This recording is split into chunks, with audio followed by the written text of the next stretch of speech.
आप सभी लोग। तो ईवीएस की क्लास को हम कंटिन्यू करते हुए, और क्लासेस आपको कैसी लग रही हैं कमेंट सेक्शन में ज़रूर बताएं। तो अगर आपको क्लास अच्छी लग रही है तो लाइक, सब्सक्राइब और शेयर ज़रूर करा करें। फिलहाल बिना देरी से हम क्लास को शुरू करते हैं। वक्त कम है और हम बातें कम करते हैं और रिविज़न ज़्यादा करते हैं। ओके, कहता है कि 61 क्वेश्चन की विद्यालय में मिड डे मील के समय के लिए कौन सा सबसे प्रासंगिक है। प्रासंगिक का मतलब होता है सही है, अप्रासंगिक का मतलब होता है गलत है। ठीक है, इस बात का बेहद याद रखेंगे। देखो, मिड डे मील बहुत ही अच्छा क्वेश्चन है। तो भारत में मिड डे मील योजना का कार्यक्रम ईवीएस शिक्षण या किसी भी बोल सकते हैं, एक अच्छा अधिगम का अवसर प्रदान करता है। कैसे बेटा, इसकी जो शुरुआत हुई थी वो कब हुई थी? इसकी जो शुरुआत हुई थी, मिड डे मील की शुरुआत बेटा आपकी 1900 कब हुई थी? 1945 में, सॉरी 95 में हुई थी। और किसके द्वारा हुई थी बेटा? केंद्र सरकार के द्वारा।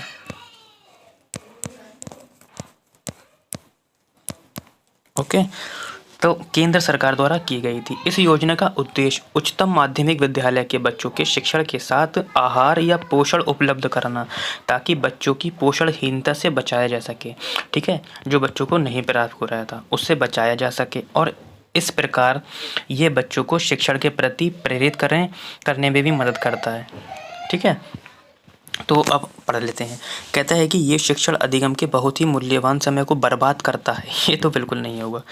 शिक्षण अधिगम के साथ इसका कोई लेना ही देना नहीं है। अभी मैंने सब बता दिया है आपको। ये ईवीएस शिक्षण अधिगम के लिए अच्छा शिक्षण अधिगम का क्या करता है? अवसर प्रदान करता है। ठीक है, ऑप्शन नंबर 3 हो जाएगा। इसकी शुरुआत 1995 में केंद्र सरकार द्वारा की गई थी। ठीक है, 62 क्वेश्चन कहता है कि पर्यावरण अध्ययन के संदर्भ में बोझ के बिना सीखना या शिक्षा क्या बताता है? बहुत ही अच्छा क्वेश्चन 62 का। कहता है कि ईवीएस पाठ्यक्रम को आधा कम करने की ज़रूरत है। इसका मतलब ये हुआ स्कूल बैग का कम वजन, ईवीएस पाठ्य पुस्तकों में अध्यायों की संख्या कम कर दी जाए, या अवरोध का भार कम करने की ज़रूरत है। बेटा, पर्यावरण अध्ययन में संदर्भ में बोझ के बिना सीखना या अधिगम स्कूल बैग को कम करना होता है। स्कूल कैंप का मतलब क्या होता है मैं बताता हूँ अभी। स्कूल बैग का कम वजन होता बताता है। इसका उद्देश्य बेटा क्या होता है? इसका उद्देश्य शिक्षण में पाठ्यक्रम व पुस्तकों में ऐसा समायोजन हो कि बच्चों को इसका दबाव महसूस न हो और इनसे मानसिक दबाव पड़ता है, जिससे बच्चों में शिक्षा के प्रति रुचि प्रभावित होती है। अतः बोझ के बिना सीखना अनुकूल शिक्षण पर्यावरण को क्या कर देता है? व्यक्त कर देता है। आपने देखा होगा कि कक्षा 1 से 2 तक आपके पास ईवीएस की पुस्तक नहीं है। इसको किसके माध्यम से पढ़ाया जाता है? इसको भाषा के माध्यम से पढ़ाया जाता है। तो बोझ को कम कर रहे हैं ना। ठीक है, भाषा और गणित के माध्यम से पढ़ाया जाता है। जैसे कि का से कबूतर, का जो होगा हमारा छोटा बना होगा, जबकि जो हमारा कबूतर होगा इस तरीके से। ठीक है, बनाना नहीं आता, मैं ऐसे ही बना दे रहा हूँ। कबूतर जो होता है वो बड़ा बना होता है। तो यहाँ पे देखो, भाषा के माध्यम से हम क्या सीख रहे हैं? पर्यावरण सीख रहे हैं। ठीक है, तो स्कूल बैग का मतलब हो गया कम, ये हो गया। ठीक है, कम वजन। क्वेश्चन नंबर 63 कहता है कि ईवीएस कक्षा में समूह में सीखने का क्या उद्देश्य होता है? यदि आप बच्चे को समूह में सिखा रहे हैं तो इसका उद्देश्य क्या होता है आपका? कहता है छात्रों को आसानी से प्रतिबंधित करना और वर्कलोड कम कर देना। यदि आप बच्चों को ग्रुप में पढ़ाएंगे तो आपका वर्कलोड कम हो जाएगा? नहीं बेटा, ये ऑप्शन नहीं होगा। लड़के और लड़कियां अलग अलग सीख सकते हैं, इसलिए नहीं। ये तो आपका जेंडर वाइज से क्वेश्चन बन जाएगा, ये भी गलत हो जाएगा। कम और उच्च प्रदर्शन करने वाले छात्रों को अलग करना और उनका उपचार देना। नहीं, देखो अलग पढ़ाएंगे तो समावेशी शिक्षा का हनन हो जाएगा। तो एक ही ऑप्शन बचता है आपका कि सहयोग के मूल्यों को लागू करने और एक साथ काम करने के लिए प्रत्येक बच्चों को सक्रिय रूप से भाग लेने देना। इससे क्या होगा? बच्चों के बीच में बच्चे कैसे सीखेंगे? सामाजिक अंतःक्रिया करके सीखेंगे। यानी कि वाइगोस्की के अनुसार बच्चे खेल के माध्यम से सीखते हैं, अंतःक्रिया करके सीखते हैं। उनका सोशलाइजेशन बच्चों में क्या होता है? ग्रुप में अच्छे से हो जाता है। ठीक है, बहुत अच्छा क्वेश्चन है सीटेट का, इंपॉर्टेंट है। आया था तो गलत हुआ था। ठीक है, क्योंकि बाला का पूरा नाम, बच्चे परेशान हो गए थे कि बाला है क्या, कौन सी बला है बाला। ठीक है, कहता है कि बाला या पूरा नाम इसका क्या है? देखो, बाला BALA बाला, यानी कि building as learning aid. Building क्या?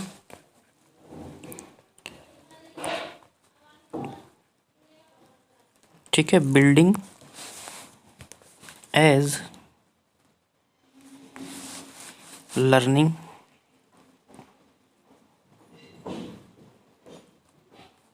ठीक है 8। बिल्डिंग एज लर्निंग एड, यानी कि अधिगम सहायक के रूप में बिल्डिंग, अधिगम सहायक के रूप में बिल्डिंग। ऑप्शन देख लीजिए कहाँ पर है, अधिगम सहायक के रूप में बिल्डिंग, यानी कि बिल्डिंग एज लर्निंग एड। क्या होता है ये शिक्षण को प्रभावित करने वाले कारकों का एक तत्व होता है जो अधिगम की सहायक सामग्री के रूप में शामिल होता है। ठीक है, ये अधिगम के क्षेत्र में शिक्षण कार्य को प्रभावी बनाने में महत्वपूर्ण होता है बेटा। ठीक है, इसके अलावा शिक्षण कौशल, शिक्षण वातावरण, पाठ्य सामग्री, ठीक है, नवीन सीखने की तकनीकी आदि इसके अंतर्गत क्या होती हैं, शामिल होती हैं। 65 क्वेश्चन कहता है कि वैकल्पिक ढांचे का क्या अर्थ है।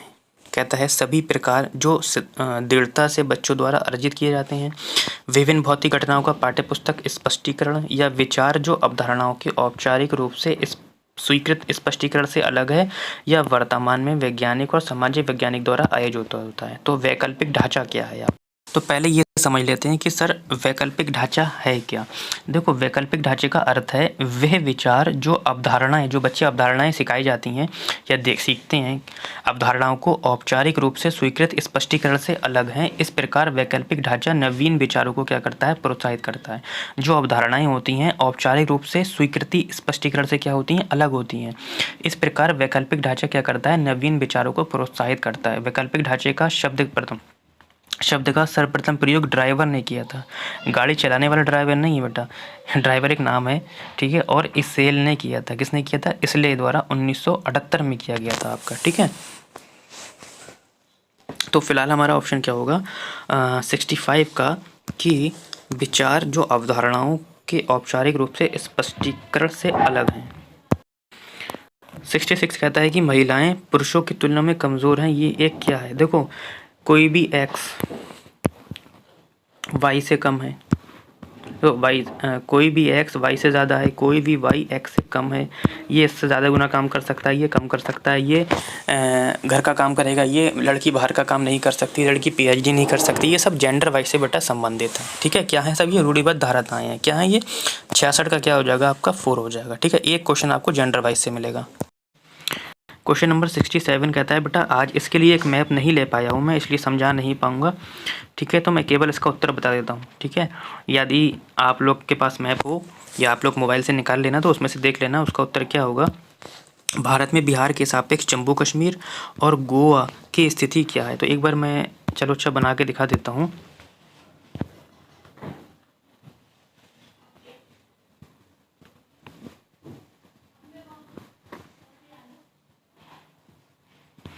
ये है गया आपका। ठीक है, बिहार हमारा कहाँ पर है बेटा, शायद यहाँ पर है बिहार। अब बिहार के सापेक्ष हमसे पूछ रहा है जम्मू कश्मीर। देखो ये हमारा जम्मू कश्मीर है, बिहार हमारा यहाँ पर है, तो ये कहाँ पर है हमारा, इधर है, पश्चिम और उत्तर में है। तो पश्चिम उत्तर कहाँ पर है हमारा,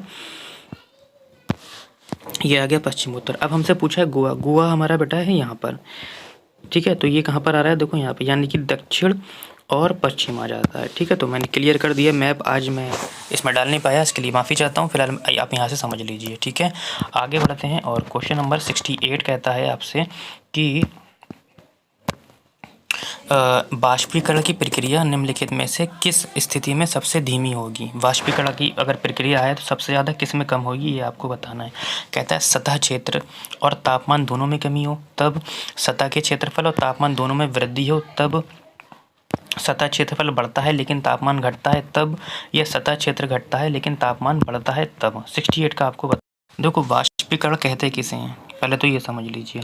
देखो वाष्पीकरण द्रव से गैस में परिवर्तन होने की प्रक्रिया क्या कहलाती है, वाष्पीकरण कहलाती है। जब सतह का क्षेत्रफल बड़ा होता है तो तापमान बेटा क्या हो जाता है, कम हो जाता है, या अधिक होने की स्थिति में भी वाष्पीकरण होता है। जैसे इसे कपड़ा सुखाने की क्रिया से समझा जा सकता है। जैसे कपड़ा फैलाकर रखा जाता है तो वह जल्दी सूख जाता है, यानी कि सतह का ताप इंक्रीज हो गया। अतः इसके हिसाब से हम ऑप्शन देख लेते हैं कि 68 का होगा हमारा सतह का क्षेत्रफल और तापमान दोनों में अगर वृद्धि होगी तो आपका क्या हो जाएगा, धीमी प्रक्रिया होगी। लेकिन अगर सतह को आप बढ़ा देंगे तो क्या हो जाएगा, तेज़ी से हो जाएगा। ठीक है, जैसे हम कपड़े से समझ सकते हैं। 69 क्वेश्चन इंपॉर्टेंट है आपका, कहता है स्थान, दूरियों और दिशाओं की सापेक्ष स्थिति को समझने की क्षमता क्या कहलाती है। तो जब भी आपको इस तरीके का क्वेश्चन मिलेगा तो आप किस ऑप्शन को चुनेंगे मैं बता देता हूँ। जब भी स्थान, दूरी चीज़ें आ जाती हैं तो ये किसको सिखाती हैं? मैपिंग स्किल को सिखाती हैं, मानचित्र अवधारणा को सिखाती हैं, ठीक है, चित्रण कौशल को।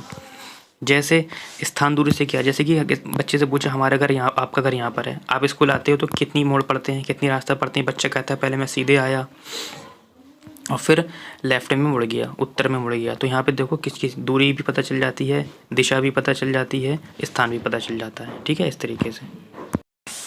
क्वेश्चन नंबर 70 कहता है कि किस राष्ट्रीय पाठ्यचर्या फ्रेमवर्क एनसीएफ ने प्राथमिक स्तर पर एकीकृत पाठ्यचर्या क्षेत्र के रूप में पढ़ाए जाने के लिए पर्यावरण अध्ययन की सिफारिश की है? किस में की है? एनसीएफ 1975 में, 1968 में, 1905 2005 में या 2000 में? ठीक है, तो राष्ट्रीय पाठ्यचर्या फ्रेमवर्क एनसीएफ 2000 ने प्राथमिक स्तर पर एकीकृत पाठ्यचर्या क्षेत्र के रूप में पढ़ाए जाने के लिए क्या है? सिफारिश की है। किसने? एनसीएफ 2000 ने। ये याद रखना इंपॉर्टेंट क्वेश्चन है। किसने? एनसीएफ 2000 ने। एकीकृत पाठ्यक्रम जो कक्षा 1 और 2 में किया जाता है आपका, ठीक है, भाषा और गणित के माध्यम से क्या पर्यावरण अध्ययन को पढ़ाया जाता है। इसी के अनुसार विज्ञान और सामाजिक विज्ञान के रूप में विषयों को विभक्त किया जाता है। इसी की सिफारिश के पश्चात वर्तमान में एनसीएफ जो 2005 इसे स्वीकार किया गया है, ठीक है, जिससे बच्चों को एकीकृत रूप में प्राथमिक स्तर पर भी क्या है पर्यावरण अध्ययन की शिक्षा दी जाती है आपकी। तो बेटा आज के लिए इतना ही।